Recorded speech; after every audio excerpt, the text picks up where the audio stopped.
Good afternoon and welcome to the channel. Today is going to be a fun one because I am going to attempt to work on my truck. I actually work on my truck from time to time. I don't usually show it because it's boring stuff, but I can do some mechanical things, believe it or not. I'm taking the girlfriend's car to Pep Boys or AutoZone, whichever one, because we need to get some differential oil. So the first stop is gonna be Pep Boys, and I'm not sure if they're gonna have it. We're looking for AMSOIL Severe Gear 75 W90, I believe. I think that's it. Doesn't have to be AMSOIL, but I've heard that's a good one. So that's what I'm shooting for. If not, we'll find something else. We got a Hummer H2, Doug DeMuro's favorite car, truck, whatever, SUV. Pep Boys is always a fun time. I don't mind coming here. I like looking at the ricer shelves. You can get yourself some really cool stuff like 4x4 stickers and V8 stickers, and there's a Scorpion there. I don't know what kind of car that's for. LED strips, floor mats, cleaning supplies, truck stuff, random stuff. Here is the liquids. I have found the liquids, boys. We have found the liquids.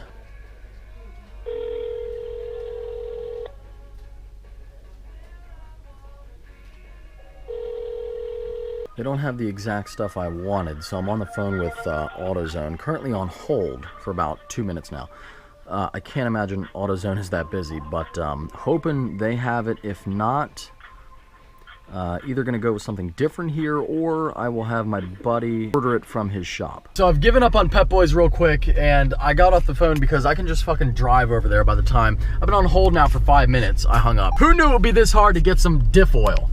Jesus. Pokes AutoZone, store number 2, and hopefully they have the right stuff because I'm getting tired of driving around already.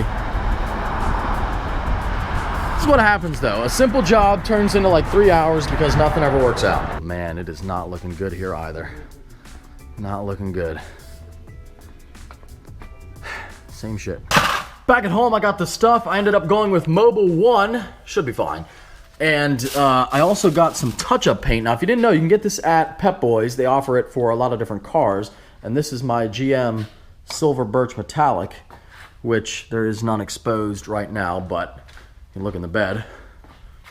Same color. Always keep a can of touch-up with me. I got 2 cans, just because whenever I see rust, especially on little bolts and things here and there and underneath, I like to spray them. I'm going to take the truck out, then I'm going to back it in so that we have light.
I told you that happens. All right, so we're about to start working on the truck. We got the big boy here to help, and we got RFR Racing here to help as well. What's up? It's gonna be nuts. How you doing, bud? I'm doing great.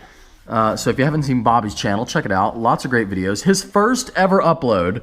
Now this is a pretty cool stat. Got 127,000 views. Something like that. It's crazy. I think it's fucking nuts. And what even was that video about? Oh, about us, about the history of the channel. Yeah, he exposed me. So if you haven't seen that video, check it out.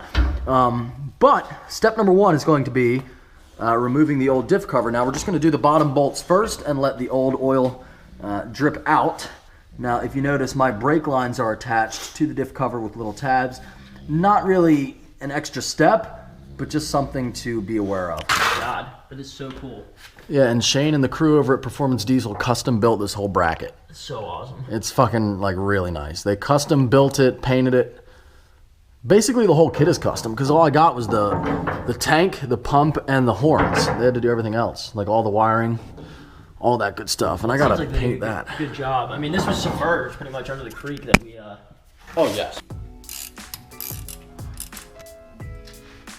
The one thing I totally forgot is that these actually do have, I was thinking of my old truck, which did not have, I did the same thing on my 92.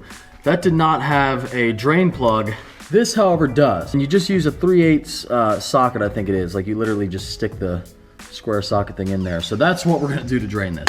Well, we shouldn't need it.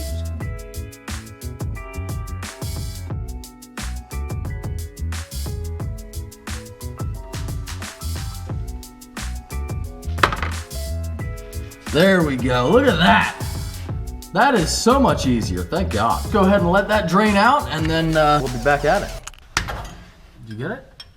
I don't think so. All right, and I'm not gonna lie to you guys, these bolts are a bitch to get out. Not only are they, what, 13 years old now, and I have about 18 layers of paint and undercoating on them, but you can see they also have some type of Loctite.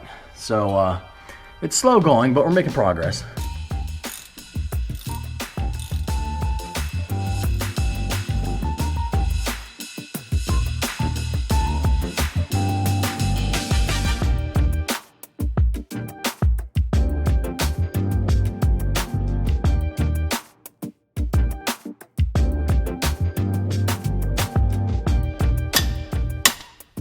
When I said we were getting back to basics on the channel, I wasn't joking.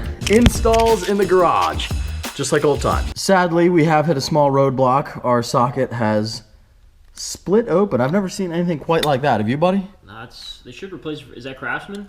Yeah, it is. Lifetime warranty. No, wait a minute, this says Duramax. Well, that would explain why it's broken. Very suspenseful.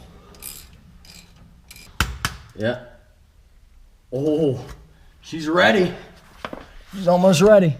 Oh, there's the egg. There we go. Oh. And there she is. And there's what a gigantic gear looks like in the differential of a heavy duty truck. That is gorgeous. Look at that. And I think there's a, no, I guess there is no magnet unless that's it there. But you guys can see there, that might be magnetic, which usually it is so that it catches all the metal fragments, but there's not any in there, it looks like. So now there might be some in the fluid, I'm sure there is a little bit, but the diff looks to be in very good shape in this truck. Get the old gasket off, it's pretty much all off except we got some fragments here, but we'll get that off, then we'll go ahead and put the new cover on. Plenty of fluid. Here is the cover, looking great as always. Can't wait to see what it looks like on the truck. Fill plug is on top, don't have to worry about that. And let's go ahead and install. Also have the new bolts, which are Allen head bolts.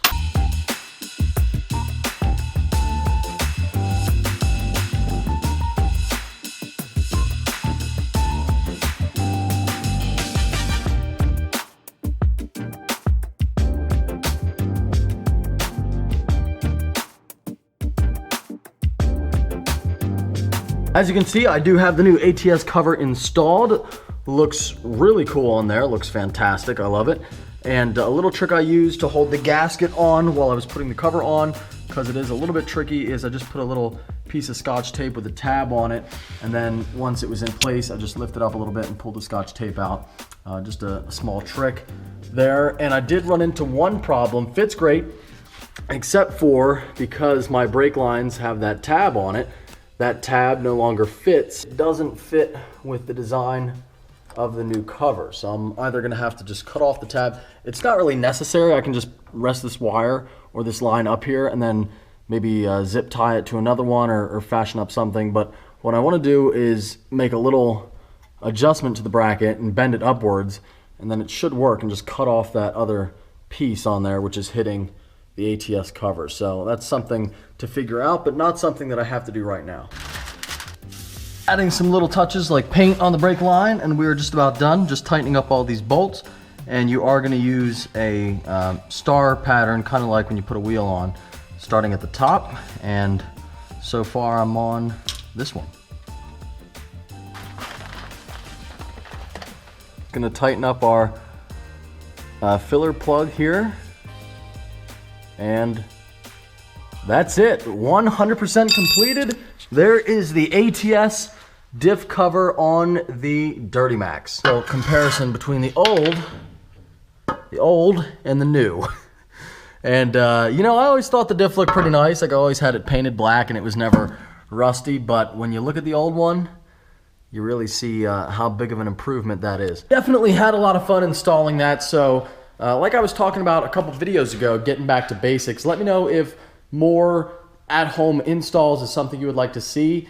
It is something that I would like to get back into a little bit. Oh, by the way, that brings up a great point. People were asking, Mike, are you still going to straight axle swap the truck? And the only reason I want to do that, I don't really want to, because I like the ride quality and the steering feel and everything else about the IFS. But the only reason I wanted to go to a straight axle is because I know for the tire and wheel setup I'm running, I'm going to be going through parts like a motherfucker, and I don't want to snap axles.